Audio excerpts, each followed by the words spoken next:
Bismillahirrahmanirrahim. Assalamu alaikum dear students. Today our lecture is about active transport. Active transport is actually it is a movement of molecules against concentration gradient. हमने पढ़ा है कि जो passive transport है या उसमें पहले मैकेनिज्म हमने डिस्कस किया है that is the movement of molecules along the concentration gradient. Against concentration gradient means molecules will move from lower to higher concentration. और जो पैसिव ट्रांसपोर्ट है that is vice versa means के along concentration gradient higher concentration से lower concentration की तरफ movement of molecules होगी so in passive transport no energy is required for the movement of molecules but in active transport there is energy required for the movement of molecules or ions through the membranes because it is against the concentration gradient. So it requires energy जब against the concentration gradient होगी तो it will require energy in the form of ATP molecule. अब energy जो provide होती है हमें पता है कि मेम्ब्रेन के थ्रू ट्रांसपोर्ट हो रही है मटेरियल्स की आउटसाइड द सेल और इनसाइड द सेल. जो एनर्जी रिक्वायर्ड है हमने प्रीवियस लेक्चर में हमने देखा है कि सोडियम पोटाशियम पंप है. सोडियम पोटाशियम पंप है. कैरियर प्रोटीन्स है जो कि फैसिलिटेट करती हैं डिफ्यूजन को. वो कैरियर प्रोटीन्स क्या है कि एनर्जी प्रोवाइड करती हैं. सोडियम पोटाशियम गेटेड चैनल्स होते हैं जो कि एनर्जी प्रोवाइड करते हैं to move the molecules against the concentration gradient. अब सोडियम पोटाशियम पंप है क्या जो कि एनर्जी प्रोवाइड कर रहा है. These are actually carrier proteins in the membranes of nerve cells. अब नर्व सेल जो है it is very important to understand कि नर्व इम्पल्स या नर्व सेल के अंदर कंडक्शन ऑफ मॉलिक्यूल्स कैसे होगी कि वहाँ पे मूवमेंट जो है मॉलिक्यूल्स की या आइंस की कैसे हो सकती है. Nerve impulse actually it is conduction overall physiological change है. नर्व इम्पल्स जो है इसका मैकेनिज़्म क्या है इसको थोड़ा समझने की हमें ज़रूरत है कि ये एक ओवरऑल फिजियोलॉजिकल चेंज है that occur in a neuron due to some mechanical और केमिकल और electrical disturbances created by stimulus. जब हमारी ब्रेन में सीएनएस में या जो हमारा नर्वस सिस्टम है उधर जब तक वो स्टिमुलस नहीं होगा एक नर्व इम्पल्स जो है वो जनरेट नहीं होगी. ठीक है ना. ऐसा ही है. अब नर्व इम्पल्स ट्रांसमिशन की कुछ स्टेजेस होती हैं. There are some stages of nerve impulse transmission. उन स्टेजेस में इन डिटेल तो जाने की हमें अभी ज़रूरत नहीं है बट थोड़ा सा मैं बता देती हूँ आपको. पोलराइजेशन स्टेज है, डीपोलराइजेशन है, रीपोलराइजेशन है, फिर स्टेशनरी कंडक्शन है. ये स्टेजेस हैं नर्व इम्पल्स की कंडक्शन की कि नर्व इम्पल्स को जब स्टिमुलाई हिट करेगा तो वो कैसे चलेगी. अब इसमें सोडियम पोटाशियम पंप का क्या रोल है नर्व इम्पल्स की कंडक्शन में, क्योंकि ये जो आपका एक्टिव ट्रांसपोर्ट का टॉपिक है इधर आपकी 9th क्लास में इसमें उन्होंने एग्जांपल दी हुई है सोडियम पोटाशियम पंप की. सो हमें इसके मैकेनिज़्म को थोड़ा सा समझने की ज़रूरत है so that our concepts can be clear. Sodium potassium pump actually sets the membrane potential of neuron by keeping concentration of sodium and potassium at constant equilibrium. Sodium potassium pump क्या करता है कि मेम्ब्रेन का जो potential है उसको constant state पे रखेगा. कैसे कि जो कंसंट्रेशन ऑफ सोडियम है उसको और सोडियम की और पोटाशियम की कंसंट्रेशन को दोनों को कांस्टेंट स्टेट पे रखता है अगेंस्ट कंसंट्रेशन ग्रेडियंट के मींस हाई से लो से हाई लेवल तक. A nerve impulse actually causes sodiums to enter into the cell against concentration gradient, resulting in depolarization. जैसे मैंने आपको बताया कि different stages हैं. Action of sodium potassium pumps helps to maintain the resting potential. एक दफ़ा जब establish ये हो जाता है. अच्छा, अब इसमें जो सोडियम पोटाशियम पंप है एक्चुअली ये it is acting like enzyme. Enzyme का क्या काम है. वी नो दैट एंजाइम्स जो है वो किसी भी फिजियोलॉजिकल प्रोसेस को क्या करते हैं स्पीड अप करते हैं. They will not initiate any kind of physiological reaction but they will speed up. उसके रिएक्शन को तेज़ कर देंगे.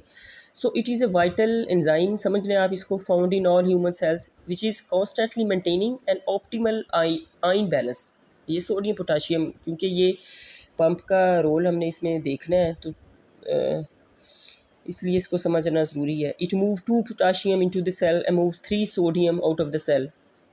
अब सोडियम पोटाशियम पंप के रोल की हम बात करें तो ये सिर्फ it is not in the case of nerve impulse conduction, kidneys में भी इसका रोल है कि वहाँ भी ये आयन की जो मेंटेनेंस है, बैलेंस है, उसको मेंटेन रखता है। अच्छा, होपफुली बेटा ये आपको अब समझ आ गई होगी process of active transport. Active transport एक तो उसके नेम से नज़र आ रहा है कि एक्टिवली हम इसको मूवमेंट ऑफ मॉलिक्यूल्स और आइंस को करेंगे अगेंस्ट द कंसंट्रेशन ग्रेडियंट। अब इसमें दूसरा मैकेनिज़्म जो समझने की ज़रूरत थी वो था सोडियम पोटाशियम पंप, कि वो किस तरह से काम करता है for the process of nerve impulse conduction, वो मैंने आप लोगों को बताया। इसमें एक डायग्राम मैंने दी हुई है, hopefully it will be clear to you. Next हमारे पास जो प्रोसेस है that is endocytosis. Endocytosis actually process है of cellular ingestion of bulky materials by the infolding of cell membrane. अच्छा, अब एंडोसाइटोसिस जो है it is of two types basically. ये दो तरह का होगा एंडोसाइटोसिस के प्रोसेस। एक में है फेगोसाइटोसिस, एक में है पिनोसाइटोसिस। पिनो का मतलब होता है actually drink. Pinocytosis, it is the ingestion of liquid into a cell by budding of small vesicles from the membranes. ये pinocytosis है।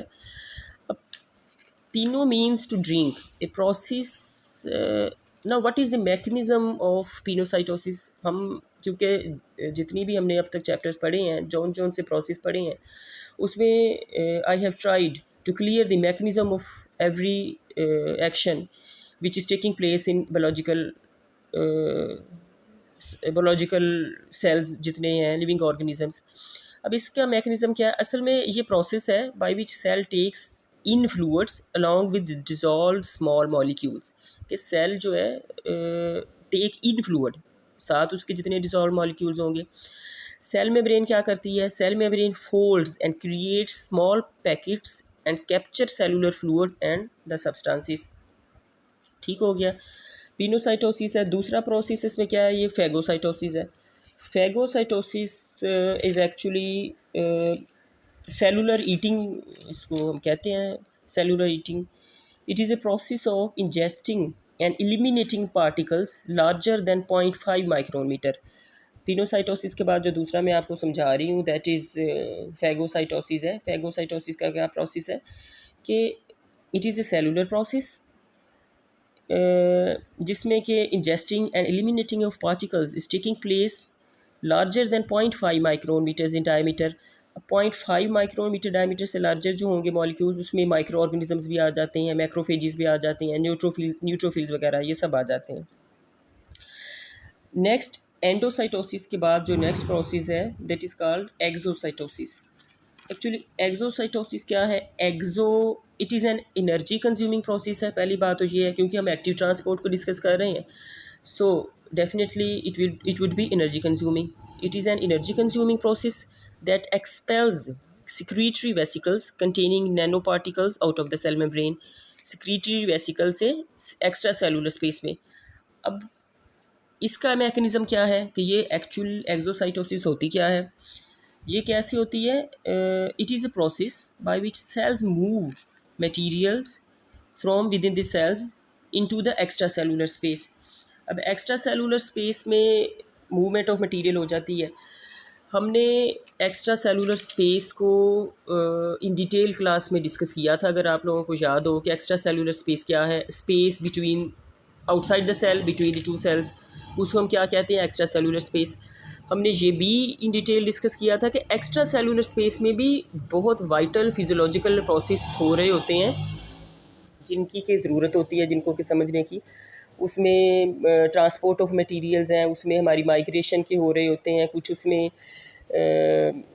मेटाबॉलिज्म के प्रोसेस हैं, ट्रांसपोर्ट के हैं। तो ये भी उसी का एक आप लिंक कह लें कि एक्स्ट्रा सेलुलर स्पेस में क्यों रिक्वायर्ड है ये सारा transport of the materials.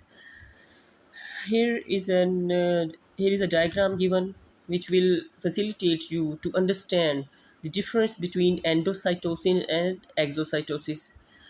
Hopefully बेटा आप लोगों को ये समझ आ गया होगा लेक्चर आज का। That was about active transport, then we discussed the mechanism involved in the sodium potassium pump, the endocytosis, then exocytosis. Thank you.